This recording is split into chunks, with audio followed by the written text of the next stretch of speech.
Hello everyone to the next video of 11th class. Now we are doing basic accounting terms and in this a very important basic accounting term is receipt. Receipt मतलब पैसों का आना. Receipt amount received या तो पैसा मिल गया या receivable amount received और receivable for selling या तो आपने अपनी एसेट्स बेच दी. मेरा पुराना जनरेटर खराब हो गया है, मैंने बेच दिया, उससे आने वाले पैसे रिसिप्ट. मैं साइकिल्स में डील करता हूं तो साइकिल मैंने सेल करी, उससे आने वाला पैसा वो भी रिसिप्ट. और दूसरा सर्विसेज, अगर मैं ट्यूशन पढ़ाता हूं तो ट्यूशन जब मैं बच्चों को देता हूं उनसे जो मेरे को पैसा आता है या पैसा आ गया या पैसा आने वाला है तो रिसीव्ड और रिसीवेबल या तो आ चुका या आने वाला है वो क्या कहलाएगा, हमारा रिसिप्ट. तो रिसिप्ट का मतलब समझ आ गया. रिसिप्ट्स ये वर्ड आया रिसीव से. अब रिसिप्ट्स दो तरीके की हो सकती हैं. डेली रोजमर्रा के बिजनेस में कामकाज करके जो रिसिप्ट आए उन्हें कहते हैं रेवेन्यू रिसिप्ट. और जो नॉन रिकरिंग नेचर के हों, जो कभी कभी होते हों, उनको कहते हैं कैपिटल रिसिप्ट. अभी मैं डिटेल में इन्हें समझाता हूं. तो दो तरीके की रिसिप्ट है, रेवेन्यू रिसिप्ट और कैपिटल रिसिप्ट. मैंने ये दोनों आपको समझानी है. मैंने कहा चलो इन्हें डिफरेंस फॉर्म में समझा दूं, ज्यादा अच्छा समझ आएगा. देखिए पहले में लिखा हुआ है अमाउंट रिसीव्ड और रिसीवेबल. जैसे यहाँ रिसीव्ड और रिसीवेबल है, यहाँ रिसीव्ड और रिसीवेबल है और यहाँ पे भी रिसीव्ड और रिसीवेबल है, क्योंकि रिसिप्ट का नेचर ही ऐसा है, या तो वो आ चुका या आएगा. अमाउंट रिसीव्ड और receivable in the normal course of the business. Normally business में जो हम काम करते हैं, नॉर्मली जैसे बिजनेस में हम लोग, जैसे मैं ट्यूशंस पढ़ाता हूं तो वो मेरी नॉर्मल बिजनेस एक्टिविटी हो गई.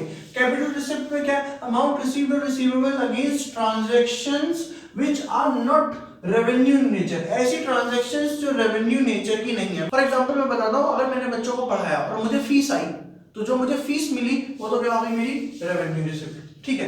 अब मुझे मन हुआ कि चल लोन लेता हूं और एक बढ़िया सा इंस्टीट्यूट बना लेता हूं जिसमें बच्चों को पढ़ाया करूंगा. तो जो लोन लेके पैसा आया मेरे पास वो कौन सी रिसिप्ट होगी, कैपिटल रिसिप्ट. क्योंकि लोन रोज रोज नहीं लेते और कामकाज करके कमाया गया पैसा वो नहीं है.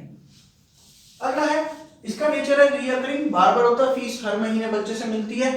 और कैपिटल रिसिप्ट कभी कभी आती है, जैसे लोन रोज नहीं लिया जाता, कभी कभी लिया जाता है. दूसरा, अगर मैं फीस कमाता हूं, बच्चों से फीस लेता हूं तो वो मेरी इनकम है, हो गया मेरी इनकम. तो effect shown in income statement. Income statement का मतलब है प्रॉफिट एंड लॉस अकाउंट में इसके बारे में लिखा जाएगा. चाहे प्रॉफिट एंड लॉस अकाउंट मान लो, चाहे मान लो ट्रेडिंग अकाउंट, ये दोनों के दोनों साथ बनते हैं. उसके बारे में हम आगे पढ़ेंगे. ठीक है ना. अब अगली बात करते हैं, इसका इफेक्ट कहां आता है, बैलेंस शीट में. कैसे आता है इसका इफेक्ट बैलेंस शीट में. देखो मैंने बताया कि मैंने लोन लिया, तो लोन क्या है, मेरी लायबिलिटी. तो लोन क्या है, मेरी लायबिलिटी. लायबिलिटी कहां शो होती है, बैलेंस शीट के अंदर. अगर हम लोगों ने बैलेंस शीट बनाई तो यहाँ पे एसेट्स आती हैं और यहाँ पे लायबिलिटीज आती हैं. तो लायबिलिटी साइड में यहाँ पे शो हो जाएगा कि मैंने क्या लिया है, लोन फ्रॉम बैंक, लायबिलिटीज में. इसीलिए कैपिटल रिसिप्ट्स का जो इफेक्ट है वहां बैलेंस शीट में शो होने वाला है. ठीक है. आगे बात करते हैं इनके एग्जांपल्स की. तो रेवेन्यू रिसिप्ट का एग्जांपल है सेल, प्रोसीड्स फ्रॉम सेल. आपने कोई माल बेचा तो आपको पैसा मिला. मान लो मेरा साइकिल का काम है, तो proceeds from sale of goods.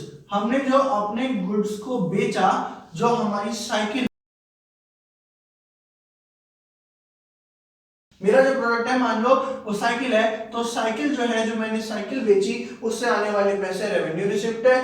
दूसरे हाथ पे देखें, अगर मैंने अपना पुराना जनरेटर बेच दिया, एक फिक्स्ड एसेट बेच दी, खराब हो गई थी, तो उससे आने वाले कैपिटल रिसिप्ट कहलाएंगे. ठीक है ना. रेवेन्यू का एग्जांपल है इंटरेस्ट ऑन डिपॉजिट. आपने बैंक में फिक्स डिपॉजिट करा रखी है या सिंपल डिपॉजिट करा रखा है पैसा, तो उस पैसे पे ब्याज आ रहा है क्योंकि वो बिजनेस का पैसा है, तो बिजनेस को ब्याज मिल रहा है, तो वो कौन से नेचर का है, रेवेन्यू रिसिप्ट. कुछ बच्चों को लगता है सर कामकाज तो इसमें कुछ हुआ ही नहीं बेटा, पर वो बिजनेस का ही पैसा है, उसको अगर हमने कहीं पे इन्वेस्ट कर दिया तो उस पे मिलने वाला पैसा भी रेवेन्यू रिसिप्ट कहलाएगा. ठीक है. अगला है कमीशन रिसीव. कोई इनकम हमें हो गई, हमने किसी का कोई बिजनेस से रिलेटेड काम करा दिया तो उससे हमें कमीशन मिला, तो वो भी क्या है, रेवेन्यू रिसिप्ट. ऐसे ही कुछ आइटम खरीदते वक्त जब हम बल्क में खरीद रहे थे, हमें डिस्काउंट मिल गया, तो वो भी क्या है, हमारी रेवेन्यू रिसिप्ट. अब डिस्काउंट के ऊपर अगली वीडियो आएगी जिसमें मैं हर तरीके के डिस्काउंट जो है वो आपको सिखा दूंगा.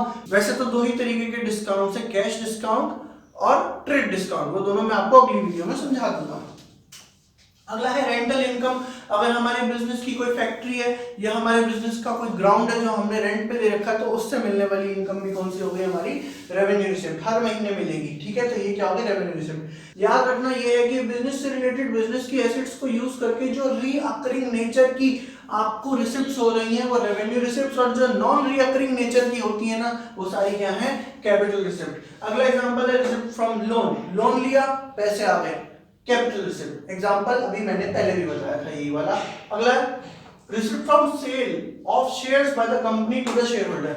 अब कंपनी तो हो गया बिजनेस, और कंपनी ने अपने ओनर्स को अगर कहा भाई शेयर्स ले लो, तो हिस्सा ले लो हमसे, अपनी कंपनी में हिस्सा ले लो, तो कंपनी में हिस्सा लेके बदले में वो क्या देंगे, उन्हें पैसा। याद रखिए हिस्सेदारी फ्री में नहीं बढ़ती, मतलब शेयर्स फ्री में नहीं बढ़ते।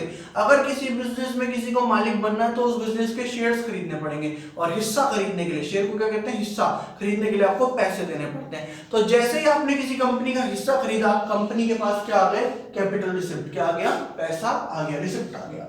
अगला investment by the owner in the business. अब मालिक को लगा भी 4-5 लाख रुपए इस बिजनेस में और लगा देने चाहिए, मालिक ने लगाए, पर बिजनेस में क्या आ गया, रिसिप्ट, क्या आ गया, बिजनेस में रिसिप्ट। तो ये हो गया investment by the owner in the business. Owner, partner, share holder, member, ऐसे अलग अलग नाम से हम इन्हें बुलाते हैं। तो रेवेन्यू रिसिप्ट और कैपिटल रिसिप्ट आपको क्लियर होगा, बहुत इंपॉर्टेंट टॉपिक है ये, आपका एमबीए तक साथ नहीं छोड़ेगा। इस वीडियो को 2 बार देख लेना, इसीलिए मैं इसे छोटा बना रहा हूं कि ये आप 2-3 बार देख लो, ये बड़ी इंपॉर्टेंट वीडियो है। Thank you class.